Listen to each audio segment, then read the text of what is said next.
What stuff? Us? Holy moly. Did I go too fast? Are you lost, Sam? Don't take my silence for confusion, Brennan. I was just trying to kill you with my mind. You big damn bugs, right? Size of my fist, size of a peanut butter banana sandwich. Hail to the king, baby. I don't know. I'm not that good at geography.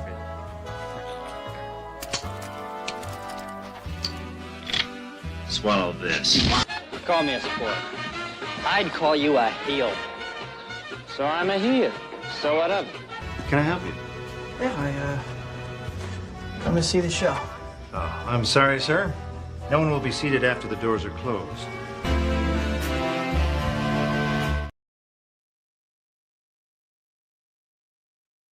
Broadcasting live from the Bruce Campbell is Eternal Ravaged Bayous of Louisiana.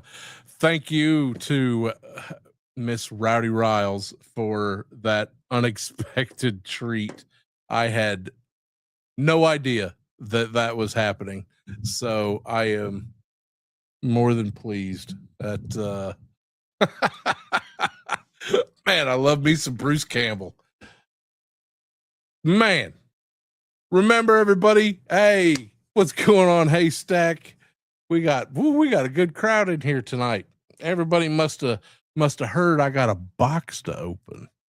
And get your head out of the gutters. Why keep the box? We're gonna find out if in fact we will keep the box tonight. While I talk about how Wu-Tang is for the children. I'm going to steal a little bit of Larry's game tonight and open a toy live. So I got I got to be honest with everybody tonight. I am still after I hope you don't get this goddamn Taco Bell shit. Literally and figuratively. A month and a half. It is. I am so I am over it. But you know what I'm not over? Ronnie Trickshot. It's hanging a little to the right. Nah, hell, I'm probably sitting on it.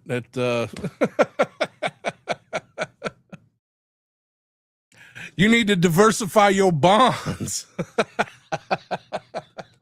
That's as far as I can go with that one.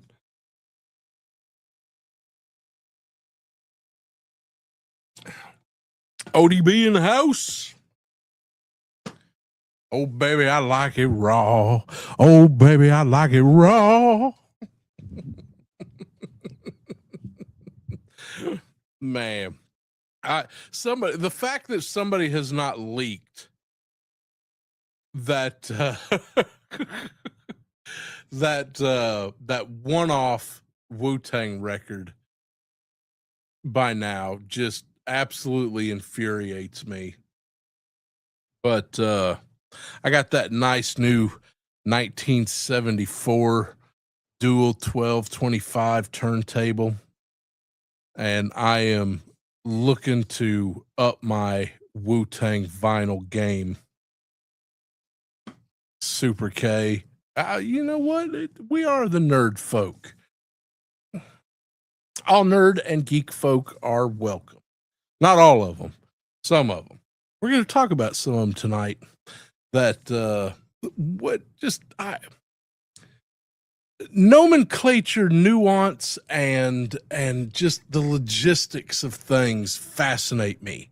So if you're in for some nerd talk, tonight is going to be some of the nerdiest shit ever. C.R.E.A.M, baby. C.R.E.A.M. Cash rules everything around me. And we're going to talk a little bit about some FOMO. We're going to talk about some investment buyers. We're going to talk about just what it means to be a modern collector tonight.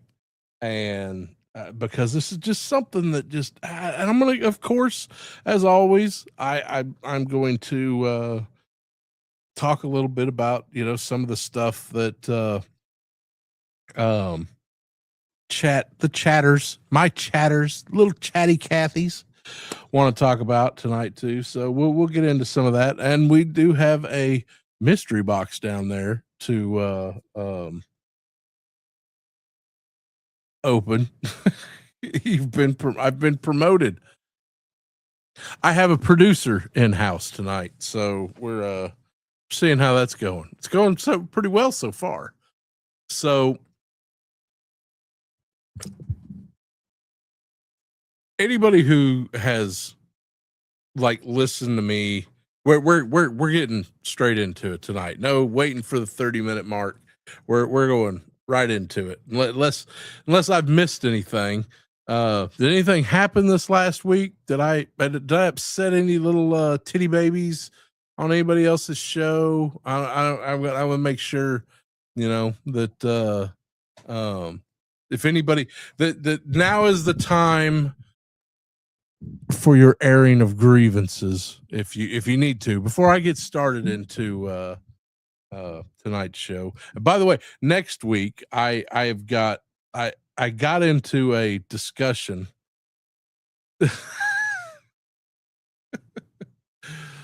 Indeed they do, which is probably why they no longer have but go ahead and put that up. I'll back that statement. Yeah. I'm there's just some days I miss, when I was in high school, you never settled matters on school grounds. You always went across the street to Death Alley, and might made right. Even if you were right, if you got your ass whooped, you just sucked it up, went on about your way. What it went sunglasses? But my future's so bright. Yeah, actually, I'm kind of with you. Most of the people who do that are that I've seen recently are douchebags. So anyway, yeah, just putting those on just kind of made me feel a little douchey. So yeah, I guess you're right. Keep the box. That when you're right, you're right. So the first poster in chat tonight, my old buddy Haystack, we had a good conversation about enshittification. And that is I'm going to give it just a little bit of a sneak peek in the next week's episode. And that is going to be the topic of conversation. So prepare yourself, chatters, for enshittification and what that means in toys. And, we'll compare it to some other things and everything. So that is, that's next week. But tonight, we're going to talk about money. Oh, money. We're going to make it rain like it just got off the train. Rowdy, you'd never get promoted to douchebag. That, every poo-poo is pee-pee time. But not every pee-pee is poo-poo time. Huh? You ever think about that one, Mr. Batman? Huh?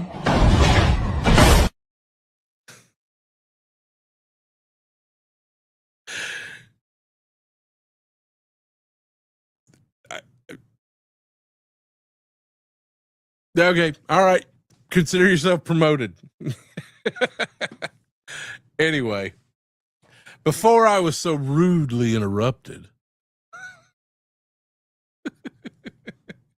at least Rowdy's drinking water tonight, and I don't see her with a Milwaukee in her hands, so we're safe for now. But anyway, money.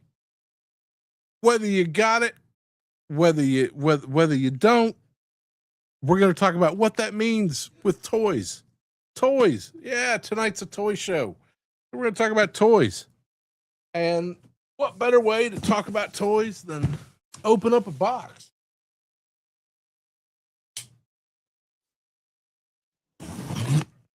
What's in the box? What's in the box?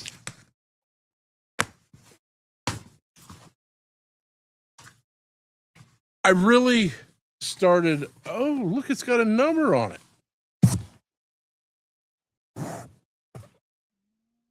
Whoop.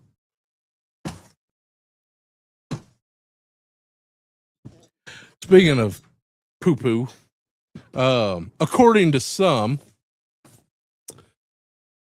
we're going to find out whether it is the poo-poo. So, see what you think of that. No. We're not talking about shitification until next week. So, not cut that out. Not make that. Take that off. Nope. Oh, fuck. I can't believe you've done this. So, what I mean by that, and I am basically a third generation collector and, reseller, antique dealer, whatever you want to call it. I was born into antiques and collectibles. My mother was pretty much, I guess she was also kind of born into antiques and collectibles. And I started having a conversation with her about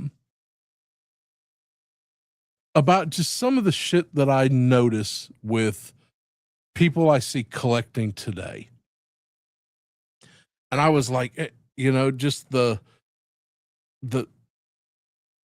and if you haven't watched Rowdy's Roundup I was on, some of that is a little bit of what kind of started this conversation.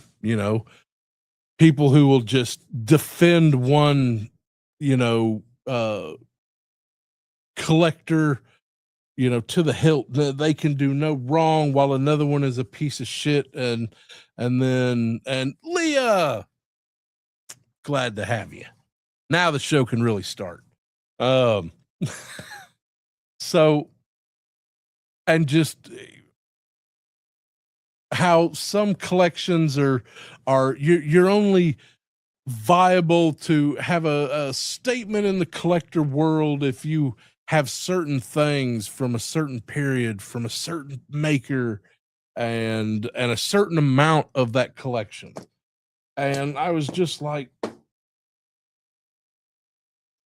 is this the way it's always been? Or is this a modern occurrence of collectors who just are constantly, frenemies or just straight at each other's throats? And I got to thinking, and remember, we're talking about money. We're wait for me. We're going to circle back around.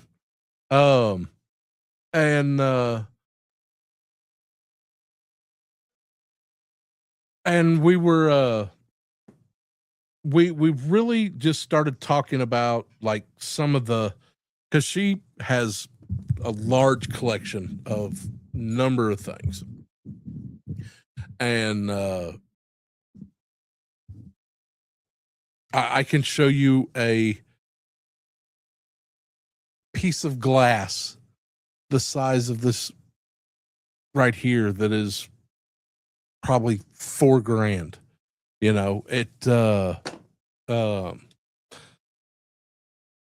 She is a respected collector within her field. So, her opinion on this is sort of her bona fides have been presented. And I just really am just fascinated by this. Some of it's a little bit of the psychology behind it, the day to day.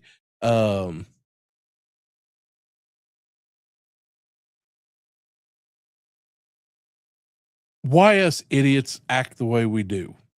And in this case, why is it that we're doing this for these things? And, some of it goes back to some of the Beanie Baby crazes.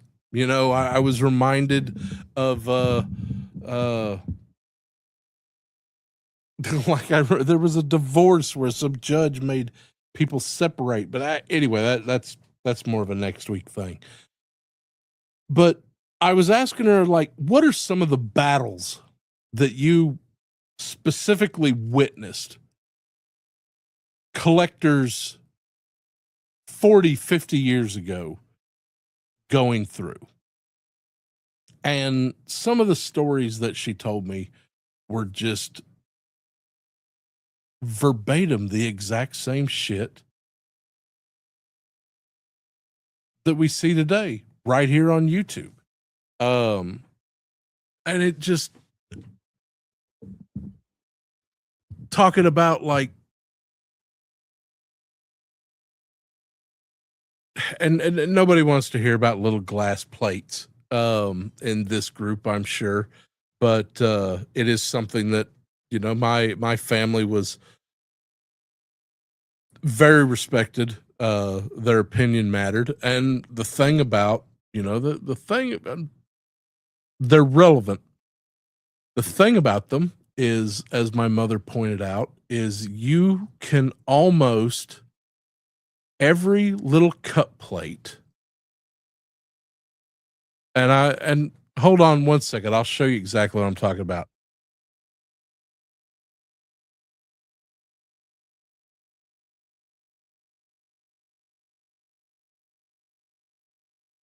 All right. Little assistant, grab me your favorite cup plate and bring it here. So my daughter is very knowledgeable on her cup plates that she is.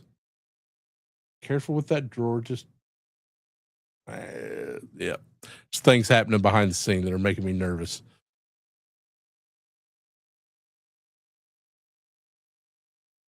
Okay. So this is a cup plate. Now this can be almost down to the very specific one is a very rare opal from the Powell collection. It was where my father bought it in 2007. And I think it was made in 1937. And it's got a little design on the back. And how much was this one, Kim?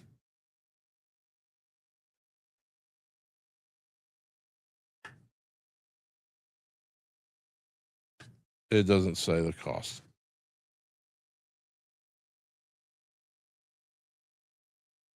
Anyway. Oh, she wants to show off one more. Oh. Yes, so this is her favorite because this is not yellow glass. It was treated, it's called a beehive, and it was treated with silver nitrate. And I believe this one doesn't have a price on it either. But of course, I think, wait, isn't this one like 1,500, 2,000?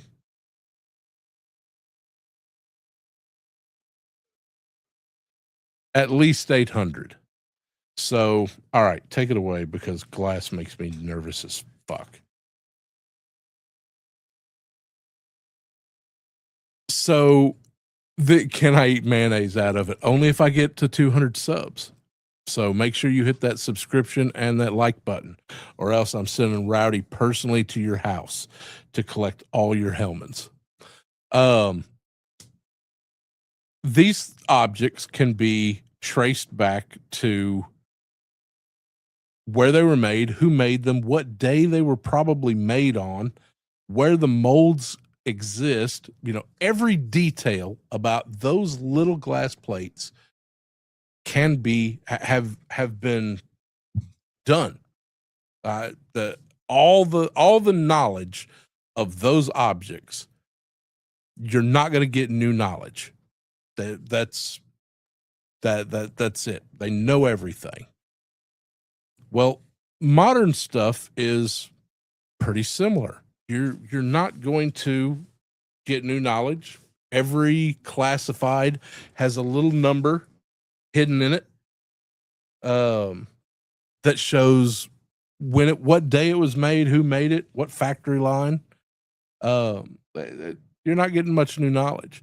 But anyway, nobody is more vicious when it comes to those people who collect those cup plates. There are people who in the antique community are terrified of cup plate collectors because they're crazy. My mother in fact, I believe she took that very beehive to the Antiques Roadshow one time, and the guy told my father and mother, "You know more about this object than I ever could. You people are nuts. Yeah, move along." So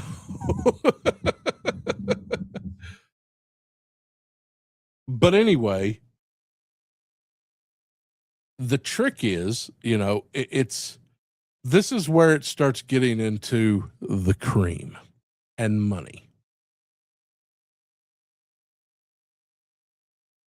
The object of these antiquities, like those cup plates, is to be able to get a return. It's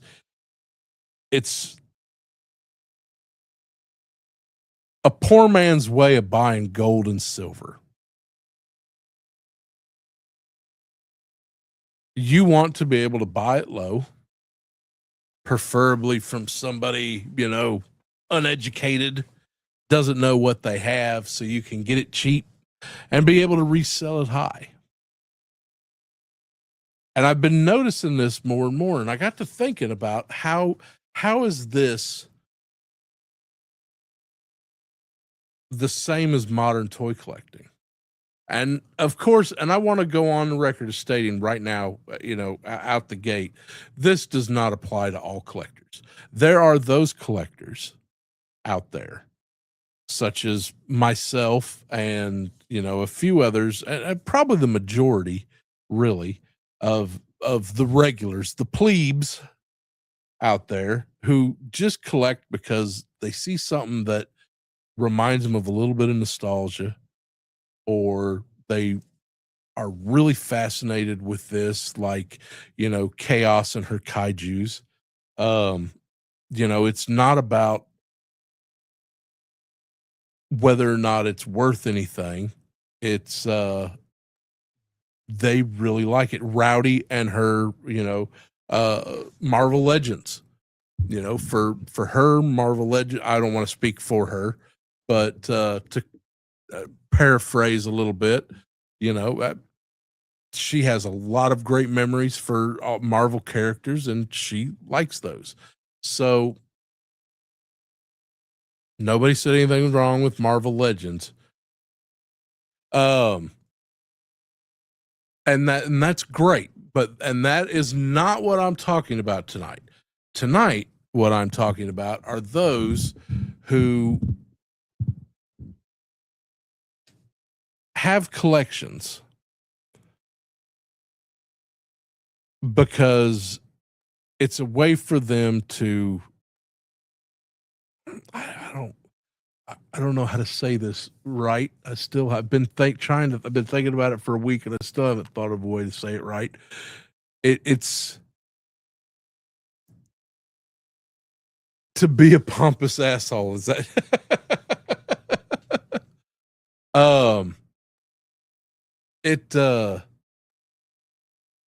I think a lot of collectors, it's about the money. And you know what? And even for some of us regular collectors, it's a little bit about the money, because when you've got to, decide whether or not you can keep the Wi-Fi on or pay for that made to order, it it's always about the money. Being able to navigate the FOMO, whether can I pass on this right now and pick it up on Amazon on sale in 6 months or a year, or do I need to get it right now? Is this a crystal ball or a dire viper situation or Serpentor? I'm just talking about GI Joes here, but it's across a lot of boards. I think a lot of YouTubers right now really kind of put themselves out there with their collections and their big fancy backgrounds as just a way to kind of show off wealth, or it's I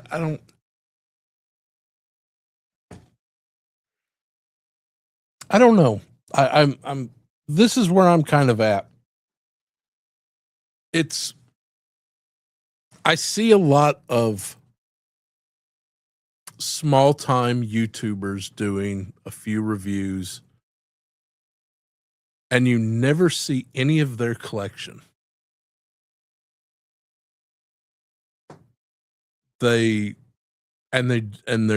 doing really well. Bees Battlegrounds, I'll throw his name out there. He gets on, talks about the toy, gets the fuck off.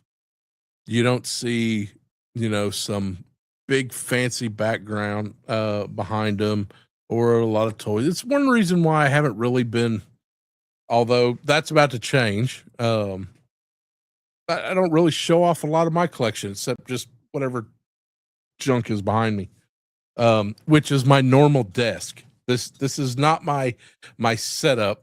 This isn't my man cave. This is my work desk. I work here.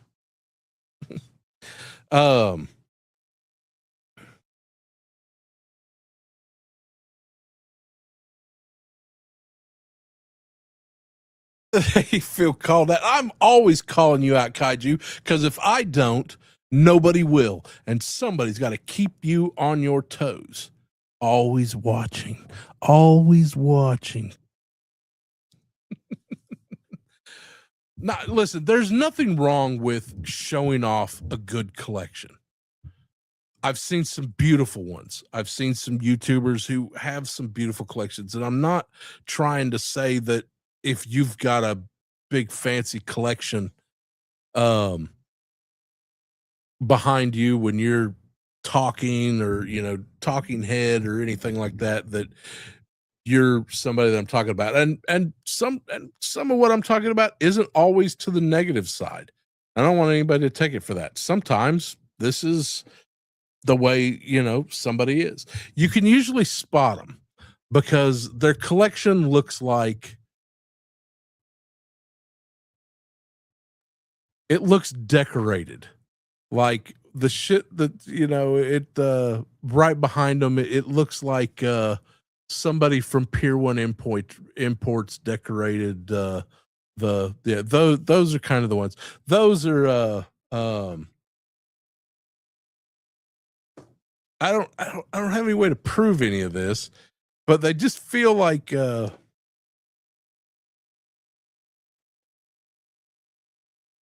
I don't know, investment. I don't know. I'm losing myself in my own train of thought here. No dust. There it is. Yeah. See? Yeah. No dust. You know, that thing ain't, if it looks like it gets hit by a Swiffer every 5 minutes, then now I don't like dust on my fucking toys. I like most of the stuff that I can't keep in a showcase.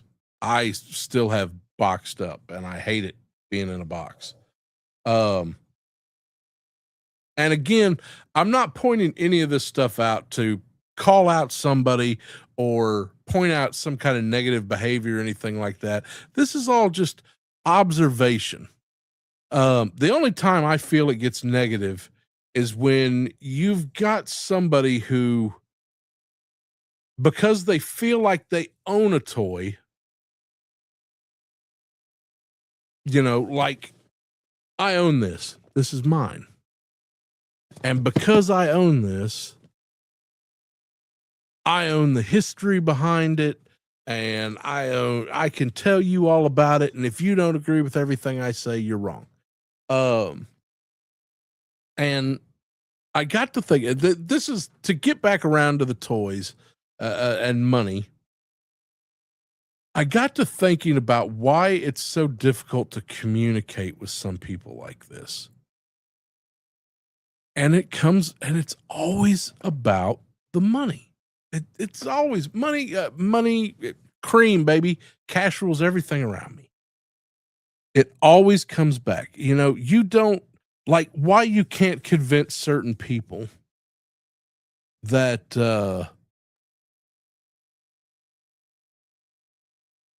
that this is a shit toy. You know, that this is bad. This is bad construction, poorly designed. It just, whatever this is, you know, it's actually a pretty good little figure for what it is. But, you know, I can't, you have a collection of these. You've spent your money. You've bought into this way past the point of no return. And you can't listen to anybody say anything that just doesn't completely reinforce your investment.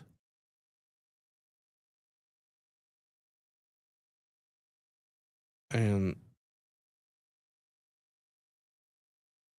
why is somebody messaging me? I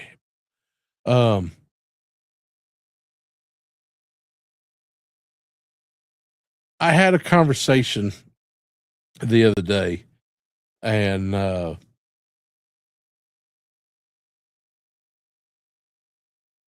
somebody was trying to call me out for, you know, privately, which is the correct way to do it most times. Why I felt that this toy wasn't good.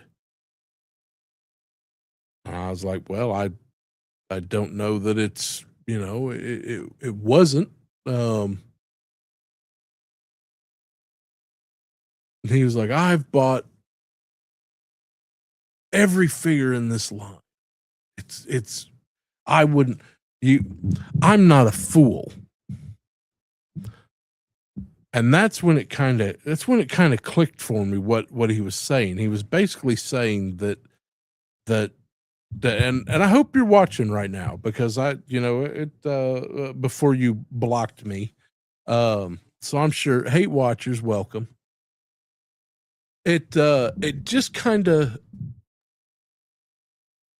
he was mad because he felt that I was telling him that he'd spent his money foolishly. And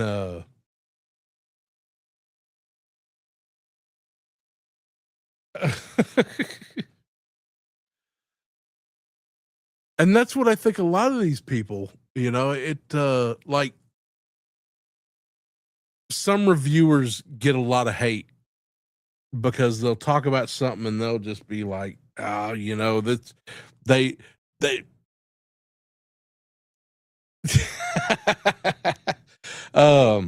you know, they could have put butterfly joints on this and everything like that. They've done it on the last, or, you know, some people, you know, and the hot ticket item, some people out there actually like the Starfire body. And some people actually like the Bucky Buck. Not me. You know, that in their time they were great bucks. Improvements have been made over the years. Move on. That's the way I feel. Some people don't feel that way. And some people, you know, I'm not talking about like the Hasbros, which I think is a stupid term, or shills or anything like that. This is nothing new. We all love this fire body. Rowdy, agree with me? Yeah, no, I don't see that happening. But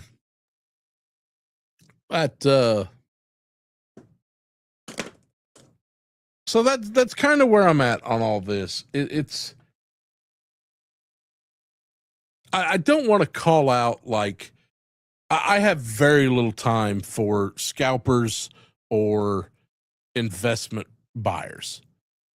And, you know, to a degree, to some degree, listen, if it come down to homelessness or selling off every G.I. Joe I have in this house, I love my Joes, but I like four walls and a roof too. So in a way, everybody is kind of an investment buyer.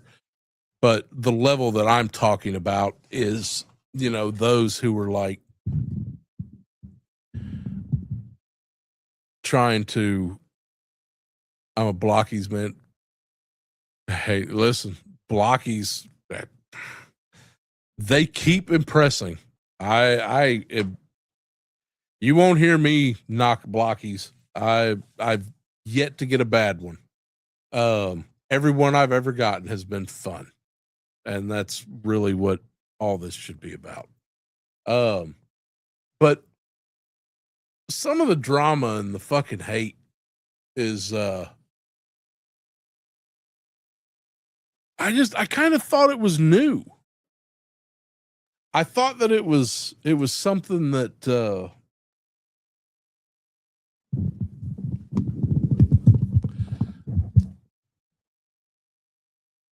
but apparently this shit's been going on for a long time. Let's I'm gonna get some of this out of the box so we can play with it here in a minute. Another box. Yeah, those neon yeah, those are, that'll be fun to get out.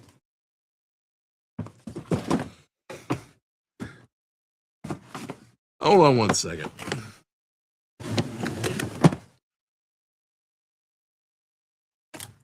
I have a theory about some of these new vehicles that G.I. Joe's been putting out. And I think I'm about to well, I may prove myself wrong. We'll get to that in just a minute. Free that figure. It's so noisy.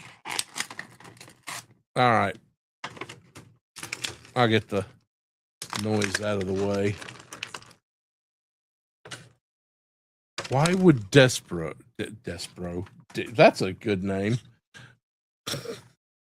Hey, Mad Hatter, I just figured out another name for a figure for one of your for your toy line, Despero.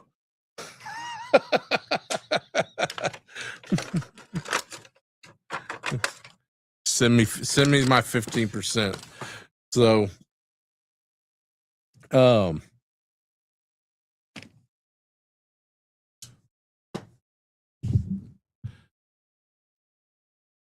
Desperate bro. Yeah, Despro. Yeah, okay. Yeah, leave this up. So I hate Super 7 figures, but I own a few. The Chitara figure was a must, even if it sub 7. You know, it I've got a little Spock Super 7. I don't know where his tricorder is. That upsets me. Oh, no, it's right there. Oh. Anyway, I'll give credit where credit's due. I personally think that Super 7 does a great job with their limited run kaijus. The little vinyl plastic. My only problem with their reaction line, hey, Bat Dan, glad you could make it, bud, is that they're worthless toys that they charge way too fucking much for. If this was going into the hands of a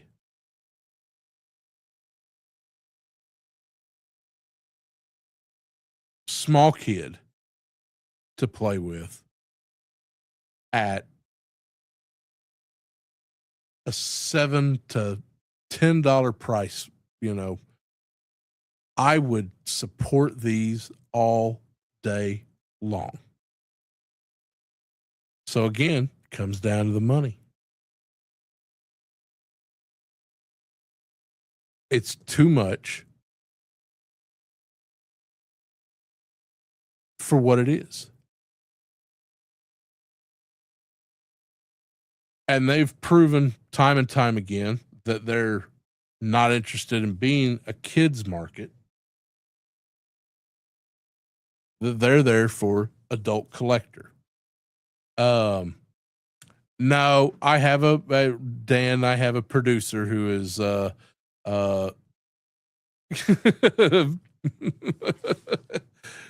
putting words in my mouth. So, but I don't have any time for Super 7 stuff. None. It does.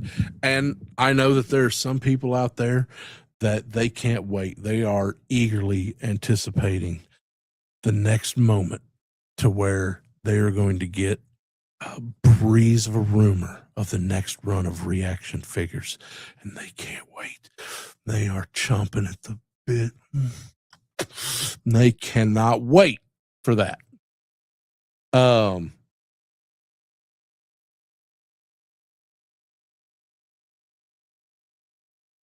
It does nothing for me. Absolutely nothing. And if it does for you, kudos. I am glad that you have found a hobby in this crazy world. If it brings you joy and happiness, that's fine. But here's something that I can tell you. That now, with the exception again of some of the very rare kaijus that Super 7 makes, that they run out of their store, I believe, in San Francisco. Some of the vinyl figures that they make, those have extreme resale value. They're fantastic. They're sought after, and they're good figures. They're kaijus, vinyl kaijus, you know. But what, you know, if you're into that thing, as some people are, then that's for you. Reaction,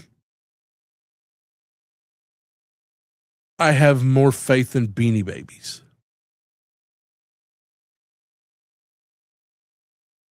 And some people like Beanie Babies. But anyway, does anybody get what I'm saying, or am I making nonsense here? Let me reach out. Let's check the chatties and see what they got to say while I do my Thursday amazing, stay hydrated moment. So thanks, D, keeping us all hydrated.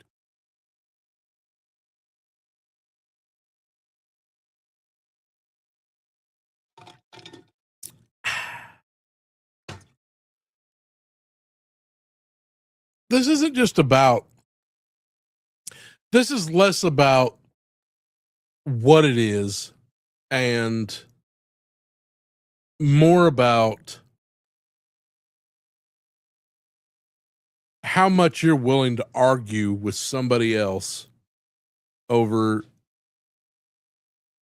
your love. It's every bit of my point tonight is about somebody becoming a zealot because they spent way too much money on a collection that they themselves probably don't like as much as they should or are involved with as much as they should.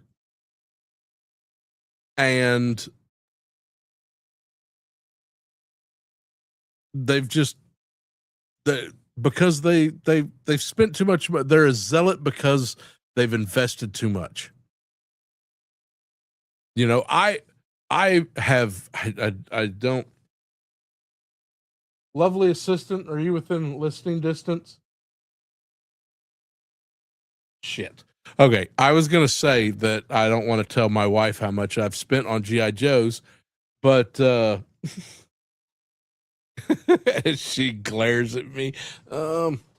It's not that much. I always get the deals, but it's also her collection too. So, and when she says, it's time to do something, but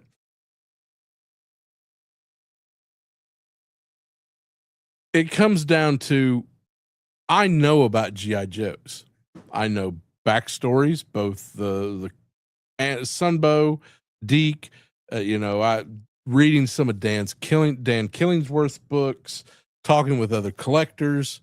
Leave that up. I'll get to it. I'll bring that back up in just a minute, Rowdy. I'll get with you in a sec. Hey, Stack, let me finish this. I know intimate knowledge about GI Joes enough to where, I understand why this figure exists. I can tell you probably within a couple issues, in the Larry Hama series, when I think it was sometime after the Cobra Civil War. So it would probably be issue 88, 89, if I just had to guess. When Destro ran off with Baroness and took his helmet off, showed his real face, and started the Iron Grenadiers. So now I know there's a lot more to it than that, but I'm also, and I have a love of these figures, not so much that I won't talk some shit on them. I'm not going to be so loyal to a corporation that I would be considered, I guess, what they call a Hasbro, but I have invested in their toys. But there are some people that it doesn't matter. Like I'll pick on McFarlane people. They're easy targets, low hanging fruit.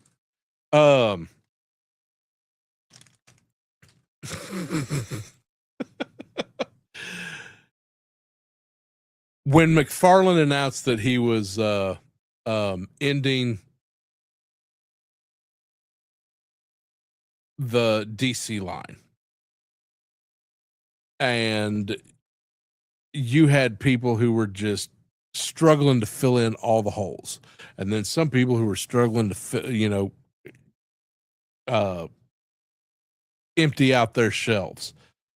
And I know, and I'm gonna tell you, Dallas Vintage Toys, I don't care what fucking McFarlane it is, I guarantee you they have one in mass quantities. because so many people and so many just investment buyers and scalpers went and just took their collections to all these toy shops and got rid of them. So I don't know. Anyway, all right.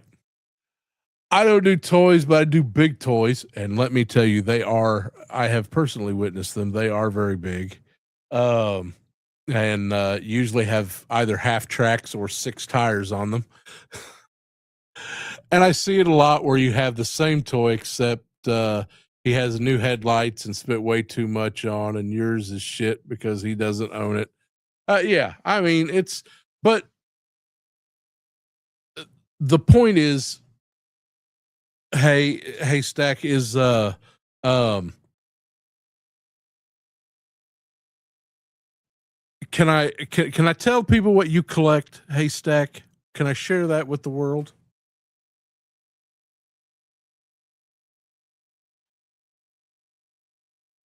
I'll wait.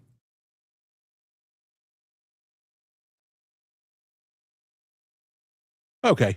All right. Thank you, Haystack. So Haystack collects big ass military vehicles. I'm pretty sure he's got the. I'm just guessing here. I know he's got Amy, which is, he'll have to tell you exactly what it is because he calls it green iron. There you go. So he collects actual military. The fact that he doesn't own a tank at this point is probably only because somebody way up the chain won't let him. If before I go, I want to see that man own an Abrams more than anything else in the world. At the very least, a Sherman. No, he doesn't have any action figures, but he's got Humvees. He's got big water rigs. If it was used in anything from the Korean to Desert Storm Wars, he's probably got a piece of it or some part to it laying somewhere. This is a fellow that when the military said you're done, you got to go home, he was like, fuck you, I'm going back as a private contractor. So that's he likes military things, not toys, things that you have to put gas in and change oil on, things that I can no longer ride in because it would rattle me to death, which makes me very sad. But I know I'm going to ask this now. So knowing what you collect, when you deal with other people who collect the same things, do you notice that there's some of them that just, and I know I've dealt with people who've dealt with military and things like that. You're never, if you know 100% about this one nut that goes right behind the steering wheel that was only made for Humvees between the year 1988 and 1992, and it was one little titanium nut, can easily be replaced with any nut you could find at fucking Home Depot. But this little nut was special, has a little number on it that says that it was this part. And you're going to find somebody, even though you know every bit of documentation of this part, you're going to find somebody who will argue with you to no end about that part. You changed it out with a 25-cent part, worked just fine, will continue to work just fine. But because you don't have that $8,000 part that the Pentagon charged us taxpayers for, you don't have a real Humvee. And that's kind of I think that is a good way to put exactly what I'm talking about with all these toys. You know,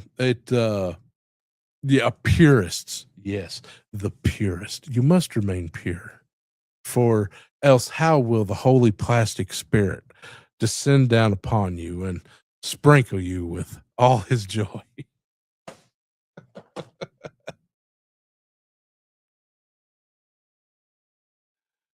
used to have a pet rock.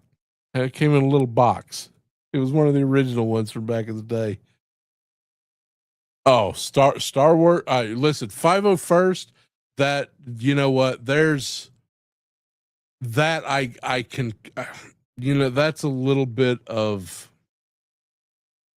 I get that, because you don't want, when you start out from out the gate, that our goal is as close to Lucas Ranch as possible. You started out that way. You're not changing it down the line. You're not closing the gates, years later just to keep one idiot out, because you don't want a fat Boba Fett.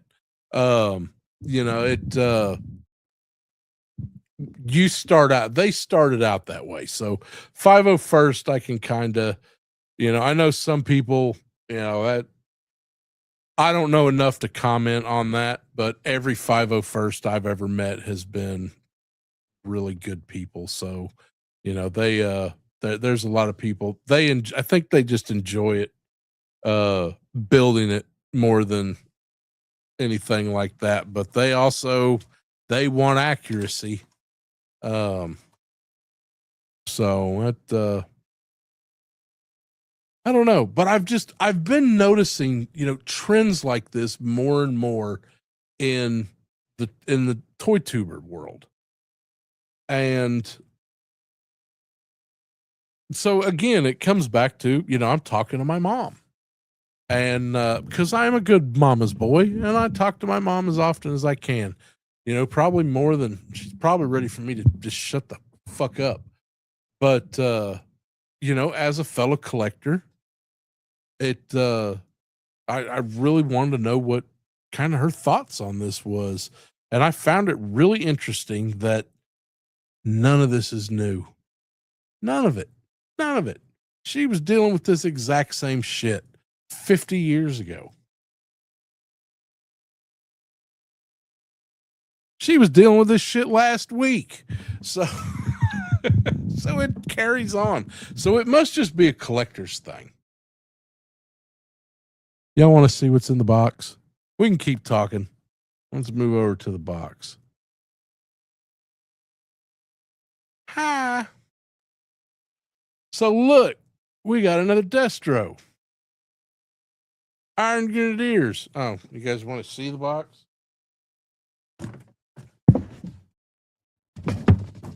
Yeah. Look, it's a box.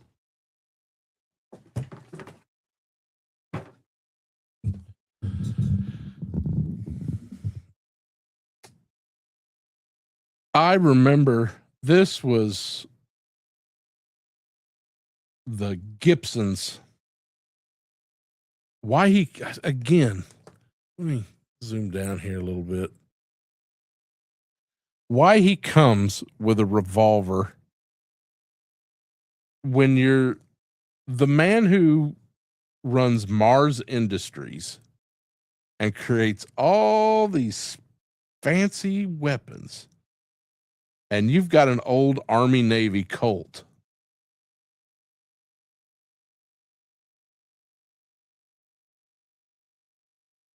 Get that up there.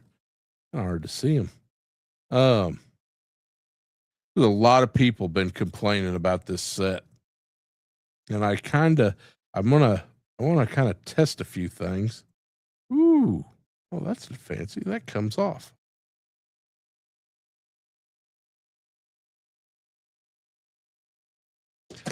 This was one of my favorite figures as a kid.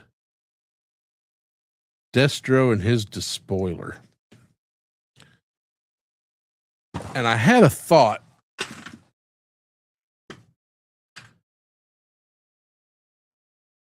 This thing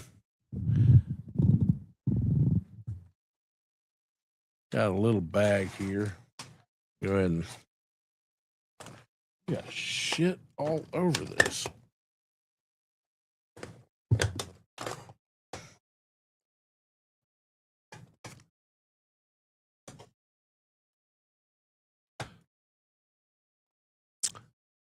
That's fantastic. I know they do a lot of charity stuff, and I highly respect them for that. I like the G.I. Joe version, which is the finest. Where's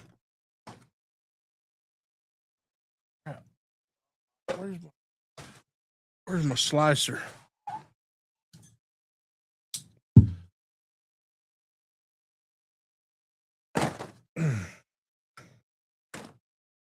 There we go. Oh, that came out. Oh, that is a heavy boy. Oh, there's a sword down there.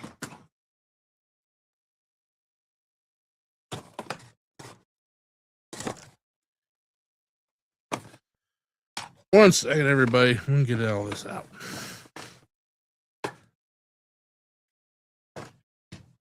All right.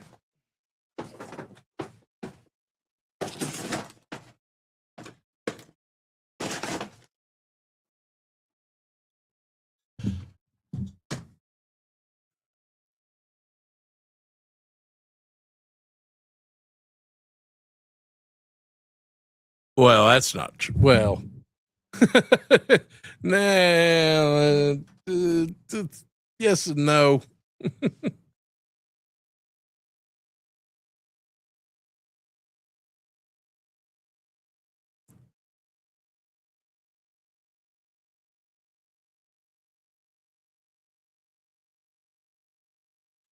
Yeah, well, I mean, accuracy is what they want, and some of them, some groups, I've heard get a little more extreme than other groups do. And again, I can't speak for any of that because I don't. I only know that all the 501st guys that I know are the ones I've met with some charity work and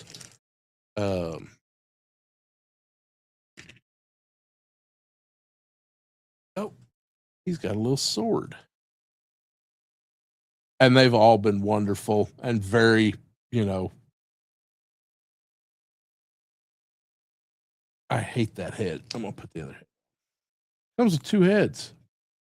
I've seen a lot of people taking the Hollywood Destro and using the head, putting that head on here. I don't know that I really. Oh, that doesn't. Let's see if I can break it.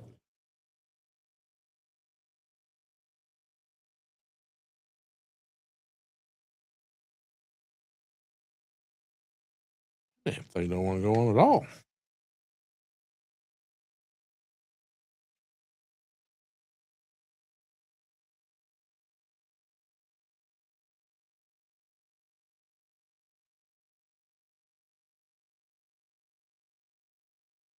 I get so nervous with these little barbells that they use to hold the necks on.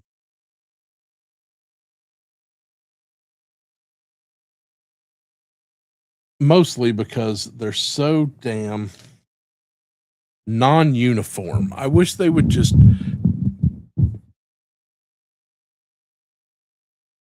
They should have 3 sizes for those damn barbells. One for the female figures, one for the average bucks, and then one for the larger bucks. And then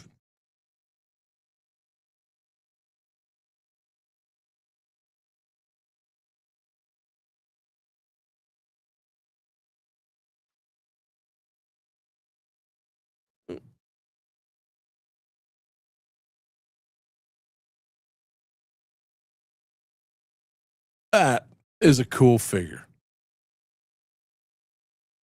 I can tell you already that I do not like the ankles. And somebody said he didn't have any drop down legs, but he most certainly does.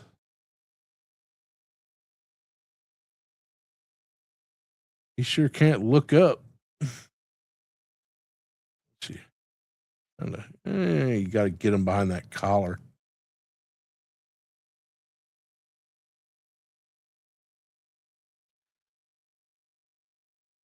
There you go. For the ladies, a little cake.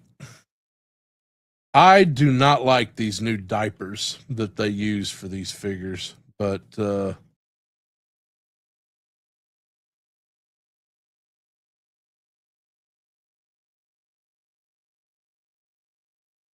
that's a good looking figure. I don't know why everybody's so upset. Now, probably this. This is probably why everybody's upset. It's got some. I'll tell you what upsets me about this is these little holder things. If you ever look at the original,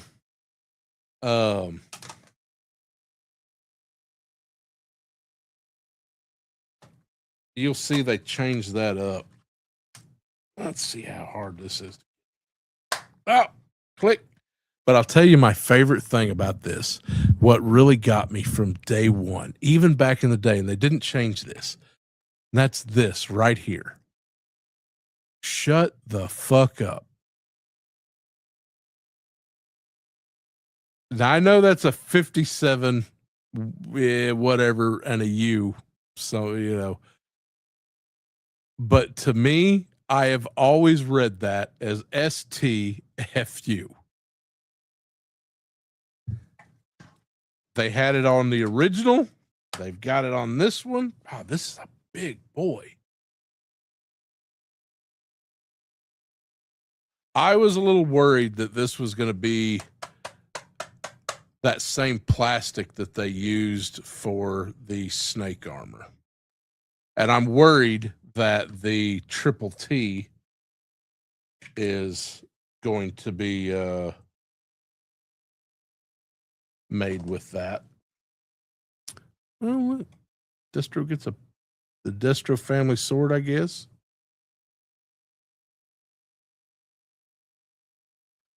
Comes with a shield, with a couple guns. Got some blast ports in there. Well, I guess we have to open the other box because that's where all the other parts are.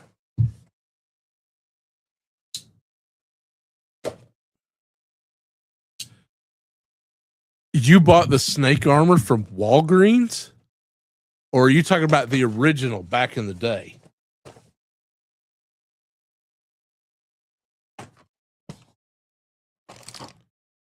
That's all that's in this big fucking box is some missiles and the fins.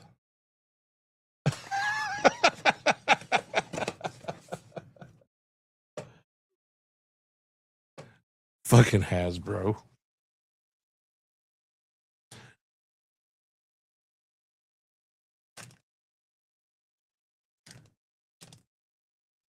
Oh, not oh. Oh yeah, I had the exact same problem fixing. I had to fix the, and it was funny fixing the chains on them damn toilets because it's never just one. I got two toilets in this house, and both of them decided within a week of each other to that the total insides had to be regutted. So this thing is unnecessarily big. Originally, the despoiler, was supposed to sit on top of what was called a demon, which was a big tank-like thing. It was I never had one as a kid. I always wanted one. And this would connect to the top of it. It would connect right down here on the bottom. There is no way. Oh, you know what? HasLabs are done.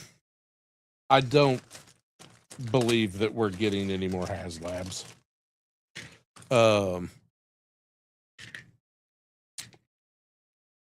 When is the last HasLab? What? Okay, these go in the front. I guess they.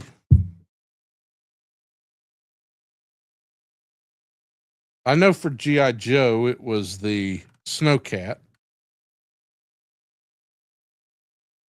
Right.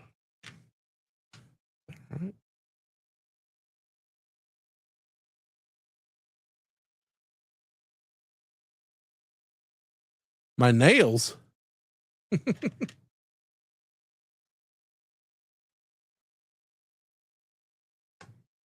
These are just reused Stinger missiles, which I think we're getting used again on.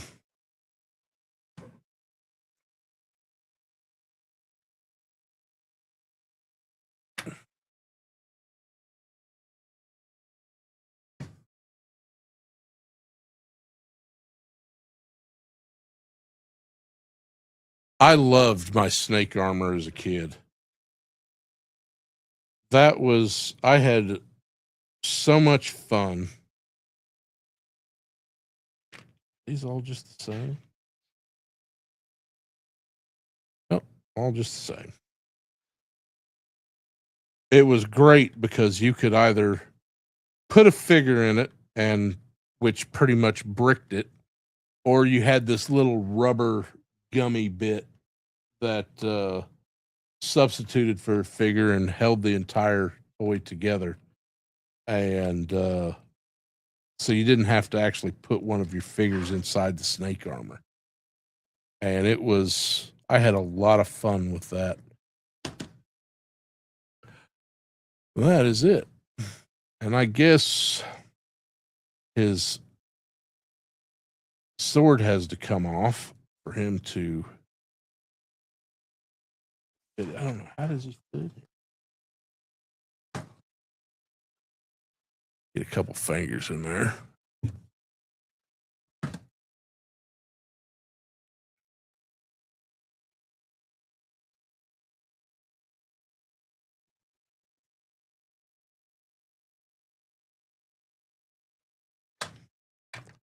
Most of my friends in high school and whatnot always thought I was nuts. I'm pretty sure I was always talking about some nerd shit. Back me up on that haystack.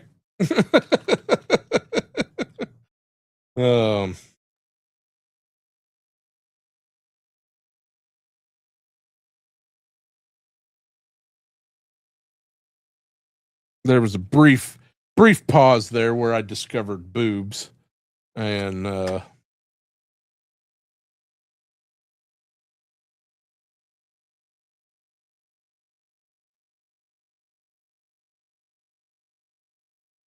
yes, most definitely a nerd. And shopkeeper, if you needed a couple pony kegs for your after prom party, Max was most definitely one of the guys that you talked to. Now,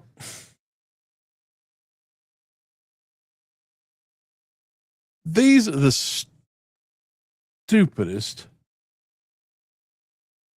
All they do is go side to side, which means if you're shooting,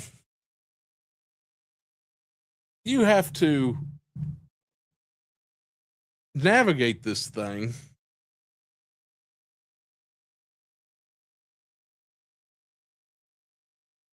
Why do you have a laser finder in the front if you can't? Anyway, I'm not going to.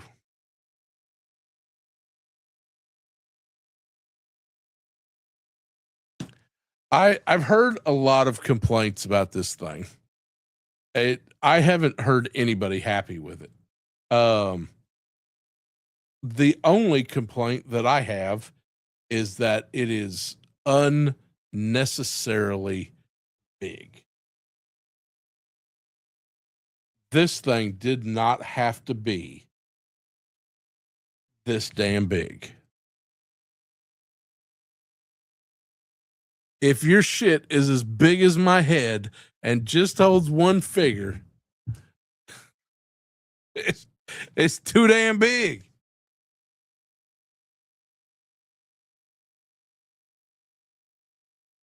And do you think you've got Destro?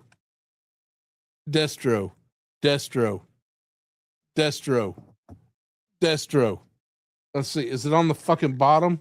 Because you fly over, you want them to know that it's a goddamn Destro toy.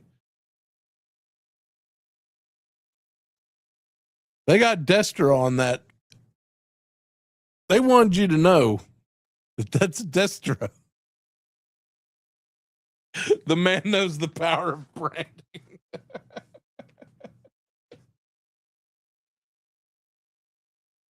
What gets me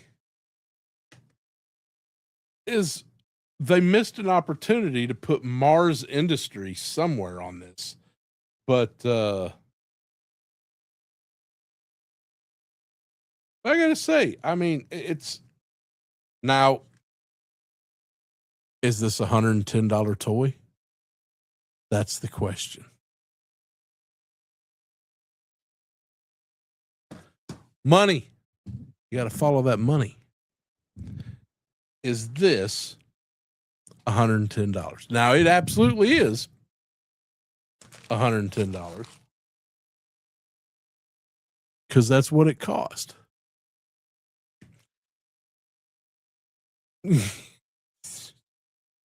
Stop that.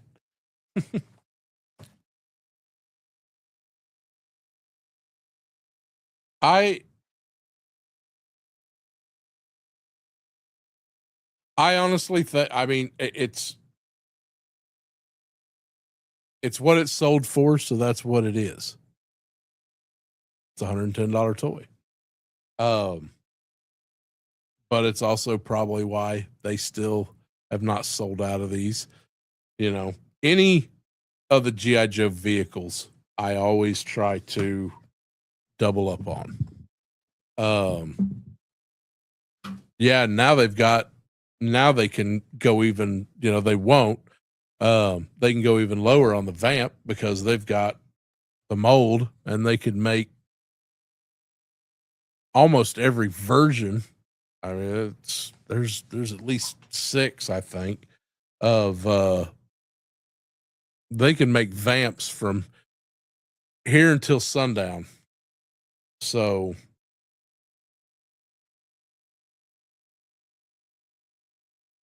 I would have rather seen, if I was to give, some hindsight criticism, I would have rather seen them take this down in size. I would rather seen a smaller vehicle than this. This is, I mean, I've got a Rattler over here, and this thing holds up. It's a big old damn toy. I honestly thought I had room. The only reason I opened this damn thing is because I thought I had room to stick it up on the shelf. And now I'm kind of wondering. The other thing is you got these. You see that right there? Looks like that should open. They don't open. The vamp, if we're comparing it to the vamp, which was with the, chat, the vamp, even the Off Striker has engine panels. You can open the hood. You get some, you get a little more bang for your buck. So,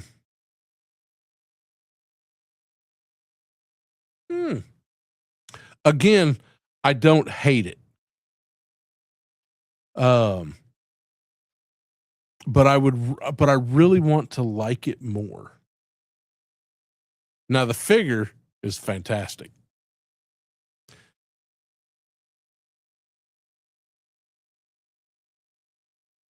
I got no notes on the figure. And you get an extra head. I mean, that's hell, everything you get with the figure would be pretty much deluxe. So you'd be paying $40 for that. So basically, this is a $70 vehicle all by itself, no figure. Yeah, that money don't add up. And money is, yeah, as we all know, money is important. And this thing is damn finger. Don't touch this. If you've been eating chicken wings, do not touch this figure or this toy, because it is a fingerprint magnet. I always used to laugh growing up. You see these kids, and they get their brand new truck from daddy, and it's all shiny black, just cherry black. And the first time they drive it through that Oklahoma dust, yeah, it ain't ever gonna be clean again. that's this you know what? Despoiler is a good name for this, because it's gonna be pretty despoiled.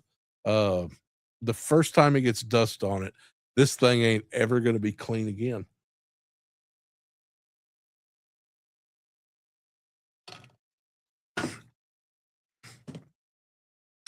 All right, I've talked about C.R.E.A.M. Now it's time. Let's have a little fun. What's some new shit that's been happening?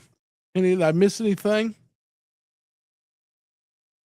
Yeah, but see, it is $70. That's $70 for that vehicle, and $40 for the figure. That's you got a $70 vehicle. So go ahead and pick one up now, Robert. But,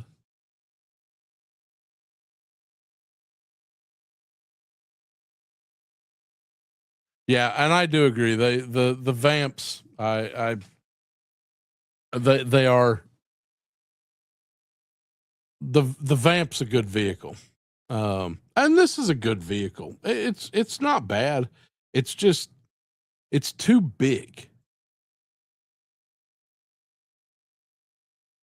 Destro is always worth 40.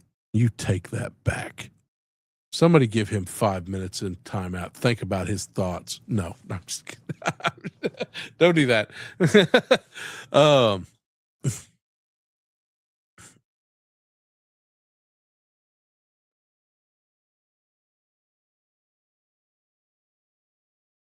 Oh man, see, I would watch an Amanda Waller series. I kind of, the one, she was on Peacemaker. The lady who plays Amanda Waller there, I like her as an actress, and she totally pulls off Amanda Waller. That I could definitely Viola Davis, yeah. She definitely, there's some actors that I feel bad for, because they have to play a character so hated, like the kid who played Joffrey on, Game of Thrones, and the kid who was on those Harry Potter movies, the Malcolm in the Middle, whatever the fuck his name was, the little evil kid, Potter. What?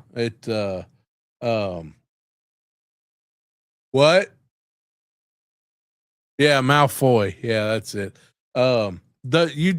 You grow up, you hate that character so much, and they play it so good that some people get really confused and hate the person.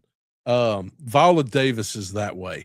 When she plays somebody loving and caring, she gets you full in. When she plays somebody like Amanda Waller, you absolutely want to see a golf club bounced off her head.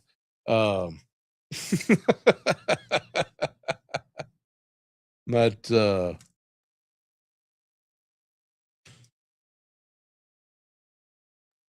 Yeah, Jack Gleason. He kind of just all these kids who just, you just play somebody so hated, you got to disappear for about 5 years before you come back into it. And it gets for some people don't ever come back.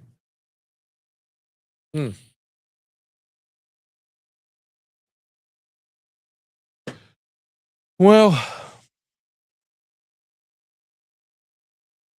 oh yeah, you want to talk about the AI usage?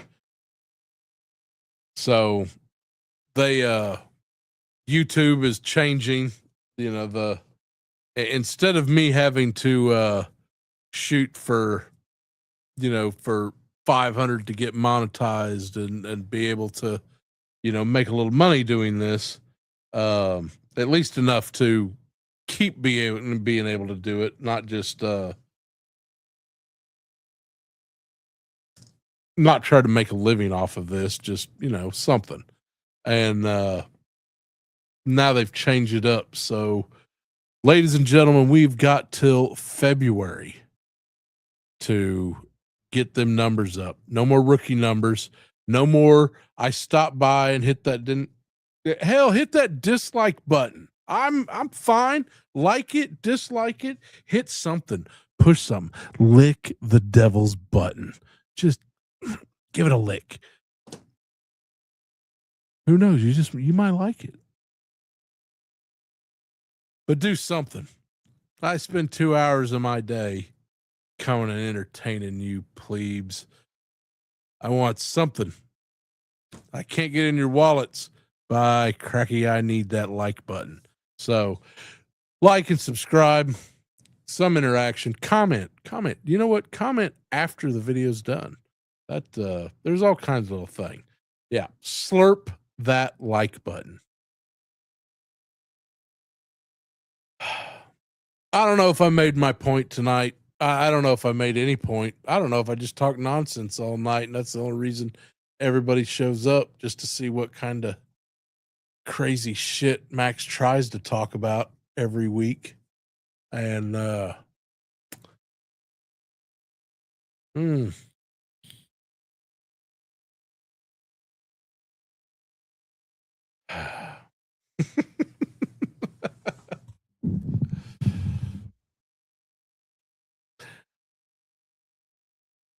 yeah, I don't know that I got anything else.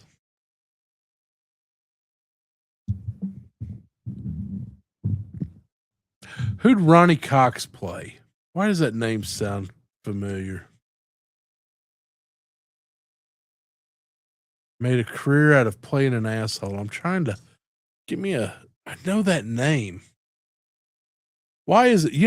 It's YouTubers, whenever they can't think of anything else to do on their show, it always turns to movies. You notice that? I did watch 65 the other day. And I didn't actually I watched one yesterday with my kid called The Last House.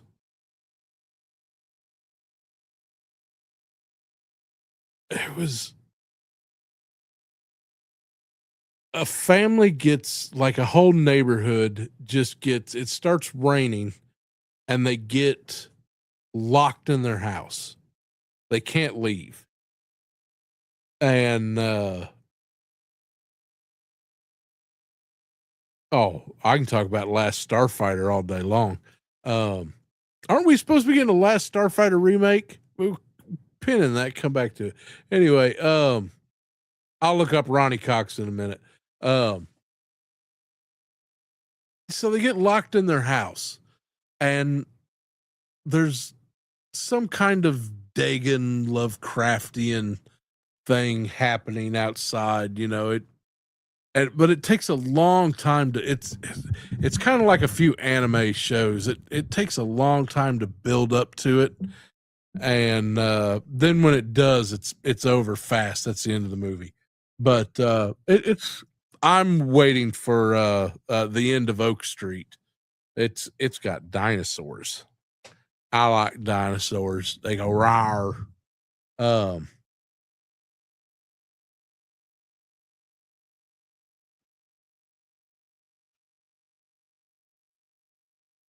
Fuck, where am I going to put this thing?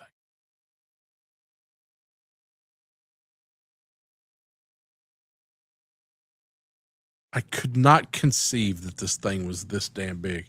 Man, Last Starfighter. I remember building that, trying to build a the gunship. Bless it. The Gunstar? What was the name of the ship in Last Starfighter? It was Gunstar, wasn't it? Yeah. And then you had the Bloomin' Onion. It was the final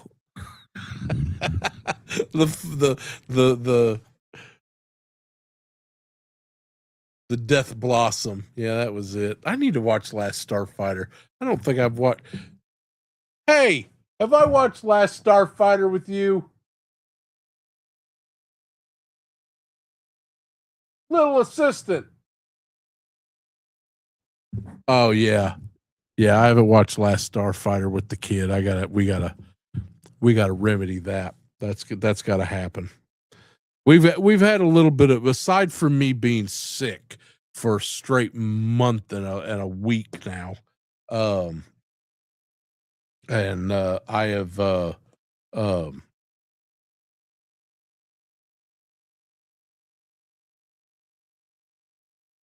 hopefully I think things are starting to pick up for the Tucker household. So my wife is just got her dream job as an environmental science teacher, and we are all super happy about that. Especially her, because if she had to spend 5 more minutes sitting in this house looking at my fat head, it was probably going to be the end of.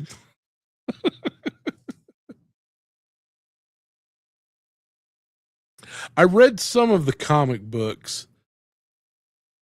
Wait, Alex, who's that? What? Oh, hey, what's going on, Joe? I read a few of the comic books. They kind of they filled in a few of the plot holes that the movie left. I'd heard that they were either, there was talk a while back. I've got a producer friend. Everybody needs one of those, somebody who produces. And I watch a lot of the things that he talks about because he likes a lot of the same nerd shit that I do. And he posted up something about Last Starfighter, and I can't remember if it was remake or just an anniversary edition release.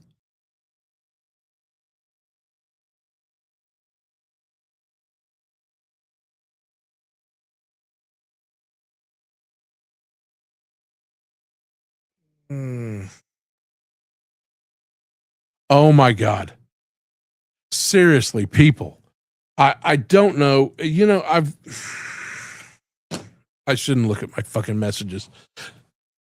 So I gotta talk about this. I'm gonna mark this, clip it. So I tattooed for 32 years. The other day, I went and got the last sign down. It's been hanging up on, Main Street here in Natchitoches for about the last 3 years that my shop has not existed in that location. I paid for it. I wanted it. I went and took it. So a year and a half ago, I was tattooing in my studio, and I had a blackout seizure. Looked up, was tattooing for about an hour, looked up at the monitor to change. We were listening to Aragon audiobook. Great audiobook. Great book. If you like dragons and stuff, it's a good series. Highly recommended. Blackout Seizure. Was out for a minimum of 20 minutes. Probably would be dead if it weren't for the fact that I was tattooing a PhD in veterinary science, and I'm pretty much just a fucking dog. So, he managed to get me in an ambulance and get me help. And that began my whole, now my neck is all fused and nerve damage and epilepsy and blah, blah, blah, blah, blah. Max is fucked up.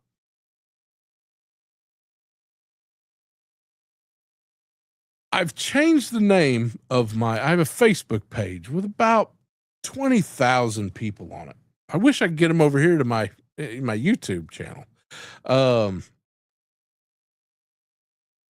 I've had it listed now as an art studio because I can still do art, lowbrow, at a little bit of whatever. But I still get messages every fucking day for tattoos. Now, anybody who knows me, I got to explain and tell y'all a little bit about this. This is a whole, well, I tuned in for toys. I don't want to hear about your fucking tattoos. So I wasn't your average walk in and I want that one, pick it and stick it kind of shop. Every tattoo that I did for the last 15 years, you would come in, we would have a conversation. I wouldn't look at your fucking phone. I didn't want to see a picture of what your buddy drew. If it wasn't relevant or I didn't ask for reference, I didn't want to see it. I wanted to talk to you about it, and then I drew it from scratch. I played way too much Dungeons and Dragons as a kid, and I'm a very visual person. If somebody describes something to me, I see it and I can draw it. So you can imagine, and you go over to the Nakatosh Studios page and read my 1-star reviews. They're so delicious. He ran me out for bringing my baby in, or he ran me out and tried to punch me in the head for me shoving my fucking cell phone in his face. So one of the first things that I have in my I'm going to do a tattoo. Max is finally going to bitch about tattoos episode. It's coming soon.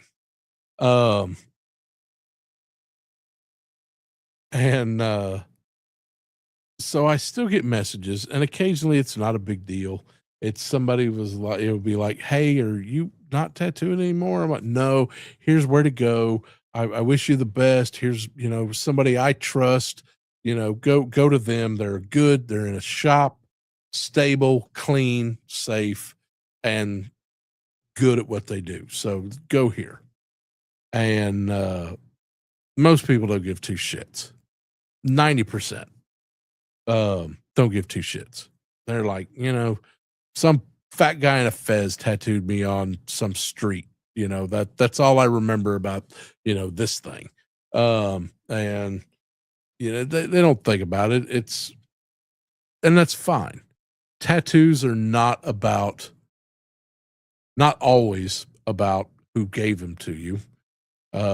Most of the time they're about what they mean to you, and they're yours. You wear them. So it's very selfish art. And the artist, we're often ignored and forgotten. So I'm fine. I'm okay with that legacy. I've permeated my name into enough places that 100 years from now, somebody's going to be going, "Who the fuck is Max Tucker?" I'm going to find out. So that's, but I still get these messages. And the first thing that it says when you send anything is don't send me a fucking picture of somebody else's artwork. I am not generative AI. I don't want to build off of your, you ruining my visualization. I want to build off me, what I draw. If you want, if you see some, I used to piss people off. They would come in and want to show me a picture, and I would tell them, if you found a tattoo that you really like and you really need that tattoo, then you need to find the artist who did that tattoo, and you need to go to them and give them lots of money. And they didn't like that. People don't like that. People don't like being told no. People don't like being told that, they're the spillway at sunset. Oh, I don't have a lot of good spillway memories. Hey, Stack. Other than almost thinking I was going to die on it one day when it rained too hard. But inside joke. Sorry. Back to the common goods. So, but I keep getting these fucking messages that, hey, I want this. Can you do this? No, I can't.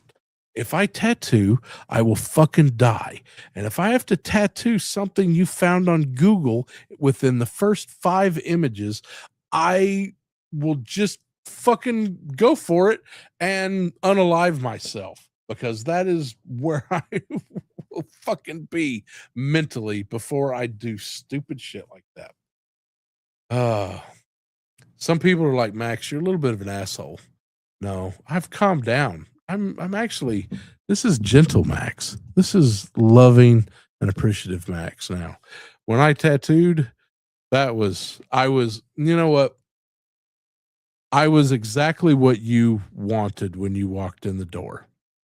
If you walked in the door wanting somebody who would help you create the thing that was out of your dreams, you'd find them. If you walked in wanted a fucking cunt, well, you'd find him too.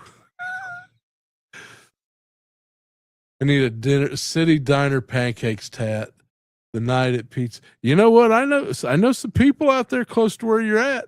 Let me know.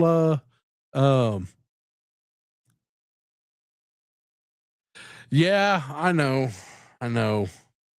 But I figure I'm probably just going to just paint it for you, and you can just hang it on your wall and think about all those times where you should just kept driving on down to my shop. You know what? We had a chance one time, and timing didn't work out.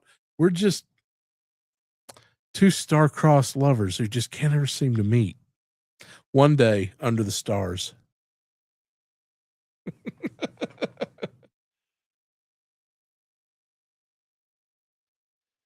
Well,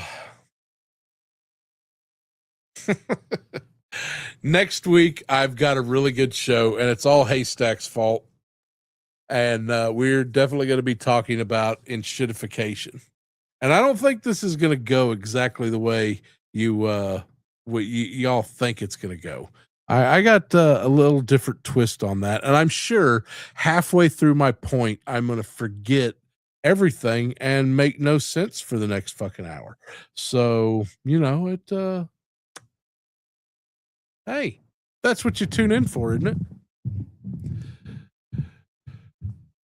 I don't have anybody lined up yet for the next interview, first of the month. I gotta talk to a couple people. If I don't have anybody, I just won't do one.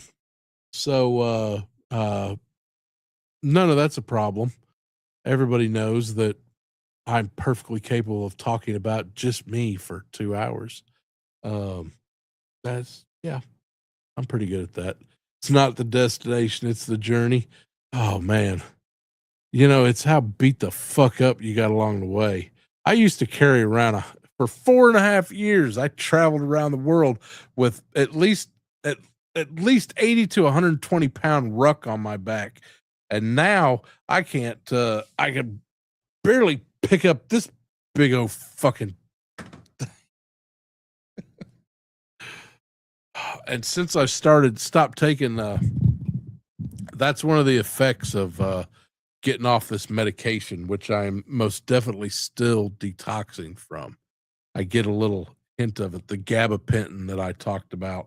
Now I have, that's so full range of motion, right arm hurts like a fucker, and full range of motion, left arm.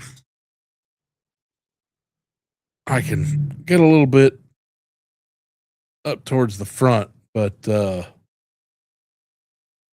when you can't see me, but I just hiss like a vampire that's seen across. Oh, listen, 120 pounds.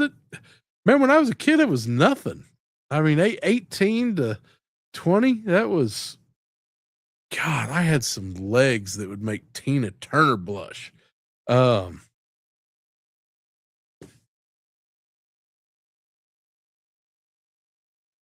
I don't know.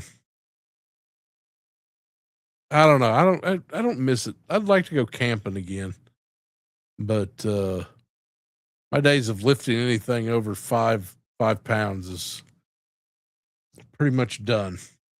So but whatever. I got a despoiler that says shut the fuck up on its wings. So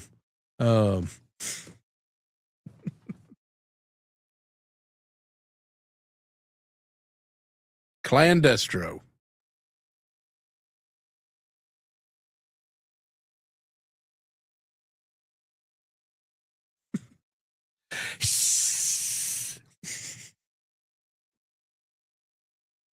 Oh, look, they've messaged me again. Oh no, wait, hold on. Let's look at Max's junk mail. Greetings, I'm Linda Grizzle, the recent Powerball winner from Central Kentucky.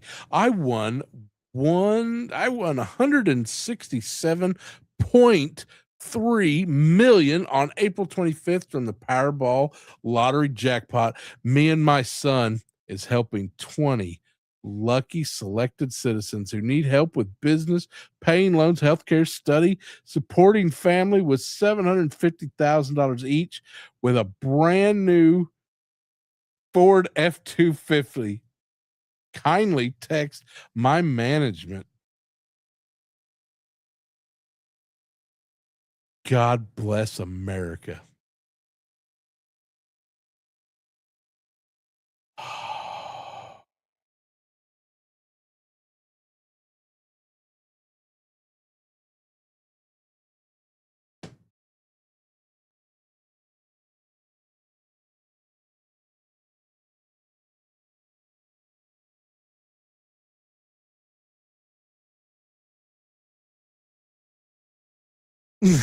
Give her the Nigerian prince's digits. It sounds like a good offer. I mean, hey, $750,000 and a brand new F-250, which I don't know about the F-250. That's kind of a shit truck. Now give me a 75 F-100 and with optioned out, and one of those little police lights that you can spotlights that on the side. That I could go with that. You know, maybe a one of those Jeep pickup trucks that I know Haystack's got sitting in his backyard.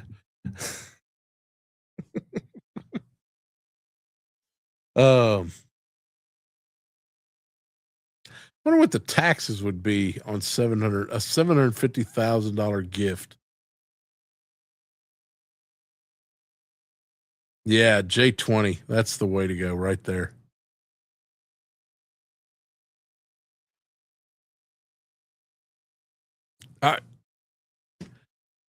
Do Why do you hate me, Ronnie? Do you want me to die? I really cannot stress enough that the vibrations from a tattoo machine will kill me. For the right price, I'll draw you anything you want. I run $150 an hour. Cheap. But for you, I'll give you the family rate. $250.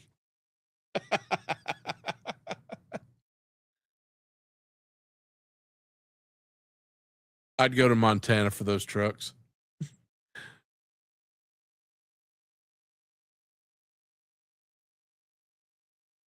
Hey, Ronnie, the light in the sky above your house isn't a comet. I don't know what that means, and I probably don't want to know. Listen, that's what I should start doing. I should start saving some of the text messages I get that are just absolute. I get the weirdest fucking junk mail. One was,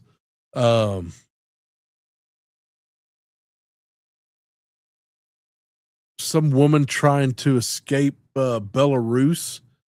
I'm like, escape Belarus? Just walk across the fucking border. Yeah, I could draw willies. Wheelies, Sheilas, dingoes, you name it. Camel spiders. I got you, fam. Wait, are there camel spiders in Australia, or just every other spider that wants to murder you?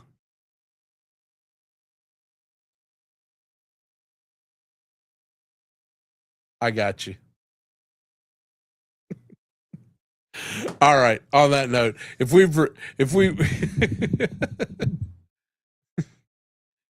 reduced ourselves to talking about dingoes and willies, then it's time for oh wait, new draw. I had someone ask to be my sugar daddy. What? Shit, yes. Tell them, send the check here, motherfucker. All right, ladies and gentlemen, it's time for that part of the night that I know you've been waiting on. Your quote. What are we going to get tonight? You know what? Do I want a quote from this? Got some. Let me see. What else I got over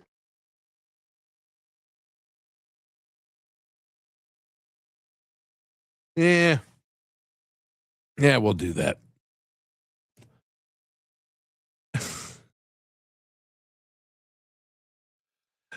Listen, I am here to tell you, after 32 years in tattooing, there's still women out there who will look at you. All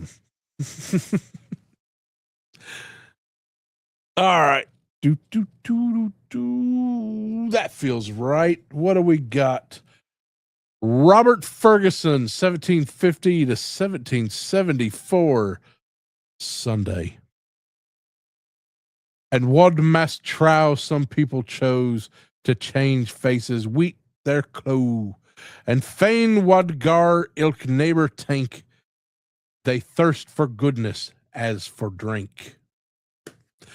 Ladies and gentlemen, have one on me and have a great night.